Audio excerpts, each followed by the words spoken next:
Welcome. This is Mission Control at the NASA Johnson Space Center in Houston, and this is the Expedition 29 ISS update for today, Monday, October 24th. The Orbit 2 team is on duty here in the International Space Station Flight Control Room. It's being led today with Flight Director Jerry Jason and Spacecraft Communicator, also known as Capcom, astronaut Shannon Lucid. After 2 days off to give the Expedition 29 crew members a respite from their busy schedule, they are back today packing trash into that Progress 42 vehicle, readying it to undock on Saturday. Progress 45 will launch on Sunday. Commander Fossum, Mike Fossum, and his crew members, Satoshi Furukawa and Sergei Volkov, will be joined by 3 new crew members on November 16th. Anton Shkaplerov, Anatoly Ivanishin, and U.S. astronaut Dan Burbank are set to launch on November 13th on the Soyuz 28, docking with the station on November 15th. Fossum, Furukawa, and Volkov will return to Earth on November 22nd. Fossum will turn the command over to Burbank at that point, and the crew becomes the Expedition 30. They will work as a 3-person crew for 36 days, and the remainder of the Expedition 30 crew, NASA's Don Pettit, Russian Oleg Kononenko, and Europe's Andrei Kuipers, will launch to the station aboard the Soyuz 29 spacecraft on or about December 26th and dock with the station 2 days later.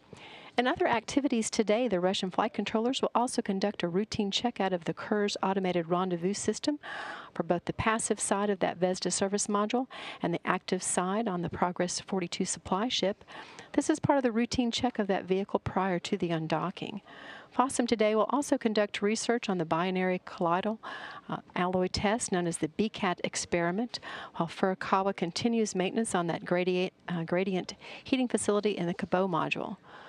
Fossum is working on the first segment of the BCAT-6, which is the colloidal disk experiment test. It tests the organization of molecular constituents in a new type of liquid crystal that is capable of rotating the polarization of light.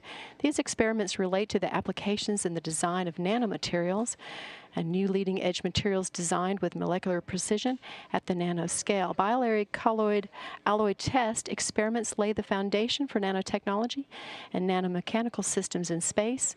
So how does that apply on Earth? Well, through direct application, though direct applications are not yet driven in the research, growth of these ordered colloidal phases has attracted interest in such areas as ceramics, composites, and optical fibers.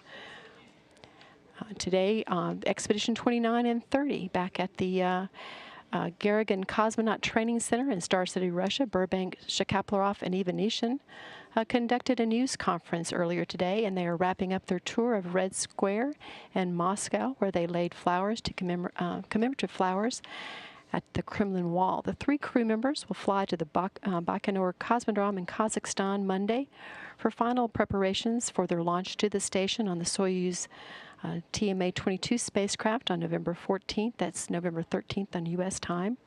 Also on tap today, the 3 crew members are meeting over tea with the head of the Russian Federal Space Agency, Vladimir Pavagin.